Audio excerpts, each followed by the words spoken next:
നമസ്കാരം. അഖണ്ഡമണ്ഡലാകാരം വ്യാപ്തം യേന ചരാചരം തത്പദം ദർശിതം യേന തസ്മൈ ശ്രീ ഗുരവേ നമഃ. ഇത് അറിവിൻ്റെ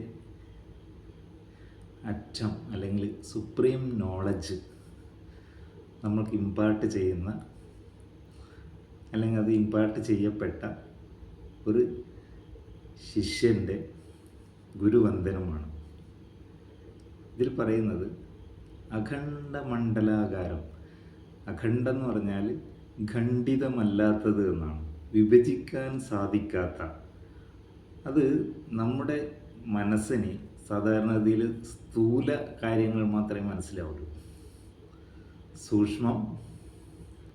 സൂക്ഷ്മതരം, സൂക്ഷ്മതമം എന്ന് പറയുന്ന അതൊന്നും നമ്മുടെ മനസ്സിന് മനസ്സിലാക്കാൻ പറ്റില്ല. അതുകൊണ്ട് തന്നെ ഈ പറയുന്ന കാര്യങ്ങൾ നമ്മുടെ മനസ്സിന് അല്ലെങ്കിൽ നമ്മുടെ ലോജിക്ക്, നമ്മുടെ ബുദ്ധിക്കും അപ്പുറത്തേക്കുള്ള കാര്യമാണ്. ക്വാണ്ടം ഫിസിക്സിനും അപ്പുറത്തേക്കുള്ള തലമാണ് ഈ സ്തോത്രത്തിൽ പറയുന്നത്. അതായത് അഖണ്ഡമായ അനന്തമായ ഈ പ്രപഞ്ചത്തിൽ അഖണ്ഡിതമായ ഒരു സാധനമുണ്ട് എന്നാണ് പറയുന്നത്. നമ്മളൊക്കെ ഖണ്ഡിക്കപ്പെട്ടതേ നമുക്ക് കാണാൻ പറ്റും. ഞാനും, നിങ്ങൾ, ഈ മേശ, ഈ ചുമര്, ഇതെല്ലാം ഓരോ ഖണ്ഡിതമായിട്ടാണ്.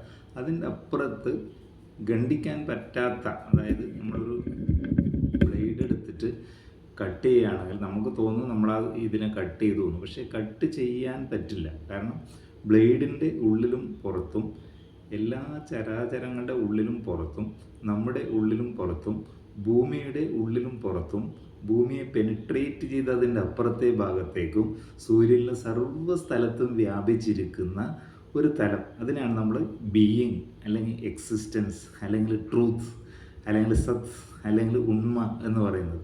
അത് കാണിച്ചു തന്ന ഗുരുവിന് അത് സൂക്ഷ്മ തലത്തിൽ അല്ലെങ്കിൽ സൂക്ഷ്മ തമത്തിലുള്ള കാര്യമായതുകൊണ്ട് നമ്മുടെ മനസ്സിന് അത് ഗ്രഹിക്കാൻ കഴിയില്ല. ആ തലത്തിൻ്റെ പ്രത്യേകത എന്താണെന്ന് വെച്ചാൽ അവിടെ പ്രകാശം കടന്നു പോകില്ല. പ്രകാശം കടന്നു പോകുന്നത് മാത്രമേ നമുക്ക് നമ്മുടെ കണ്ണിന് കാണാൻ പറ്റൂ.